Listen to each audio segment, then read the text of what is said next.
Assalamu alaikum, dear friends. Today we are going to discuss history of reference service. So let us begin. Historians of reference service usually trace modern concept of reference work to Samuel Green's 1876 paper entitled Personal Relations Between Librarians and Readers. This paper was later published in American Library Journal, now called the Library Journal. Until that time, libraries concentrated on acquiring and organizing materials, and library users were expected to find what they needed independently. Green's paper is both interesting and surprisingly modern in its concept of reference work. He advised librarians in public libraries that many users, particularly working men and businessmen, have neither the knowledge nor the time to search for the information they need. So, librarian should find the information and present it to them.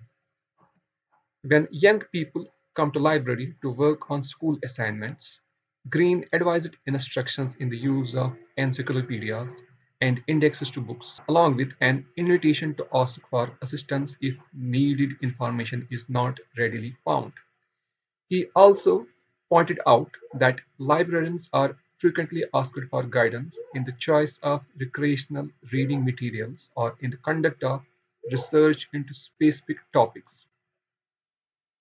In all of these cases, Green observed, individuals do not know how to use a library effectively on their own, as do scholars. He also noted that friendly and effective assistance to users will bring citizens to library and cause the community to view its public library as indispensable.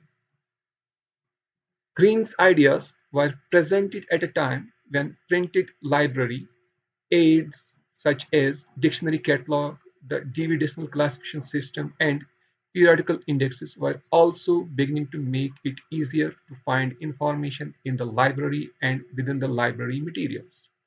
Although some librarians regarded these aids as sufficient during the 1880s and 1890s, the need for specific full-time staff trained in the principles of assisting the library users in their search for information gained wide acceptance. The new activity, initially called assistance to readers, was known by 1890s as reference work.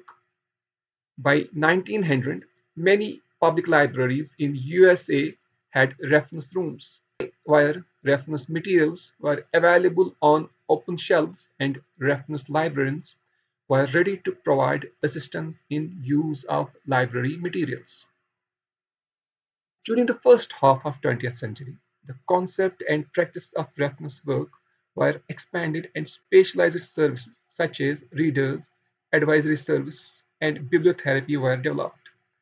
Earlier in the century, public library reference departments began answering information requests by telephone. At about the same time, they offered reference in branch libraries in addition to those offered in the reference room central library. In public libraries, the establishment of separate collections in areas such as business, science, music, and arts began as early as 1913. A similar trend in the academic libraries had occurred by 1930s when some libraries created separate units to serve faculty and students in specific subject departments. In both types of libraries, a consequence of this departmentalization was the need for reference librarians with appropriate subject knowledge. This evolution of subject specialization has occurred to the present day, contributing to lively discussions about whether specialist or generalist reference librarian can offer the most effective mode of service. At the same time, the growth of special libraries, established to serve primarily employees of institutions that created them, exerted a profound effect on concepts and practice of reference work. The idea of special libraries developed in early years of 20th century beginning with establishment of Legislative Reference Service of State of Wisconsin in 1900. Based on that example, special libraries were later created in industrial research laboratories, businesses, and healthcare institutions. The significance of special libraries for the development of reference service was that, unlike other libraries, special libraries existed primarily to provide service rather than to build and house collections.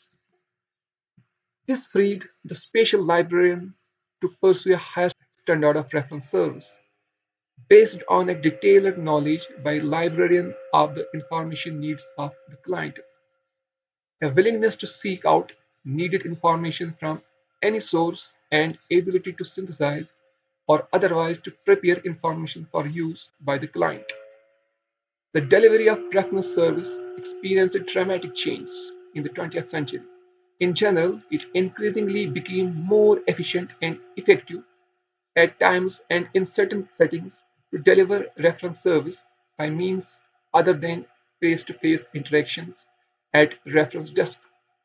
Originally, librarians answered questions and assisted library users from reference desks and reader advisory desks.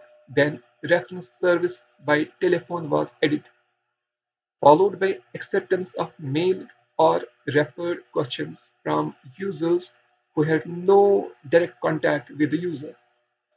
During the last 30 years, the library instruction movement brought academic librarians into the classroom to teach, answer students' questions.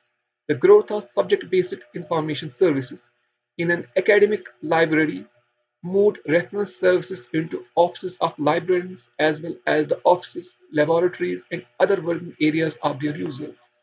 Today, provision of reference service by email, text messaging, audio video real-time chat services is expanding. Thank you very much. With this, we have come to the end of this presentation.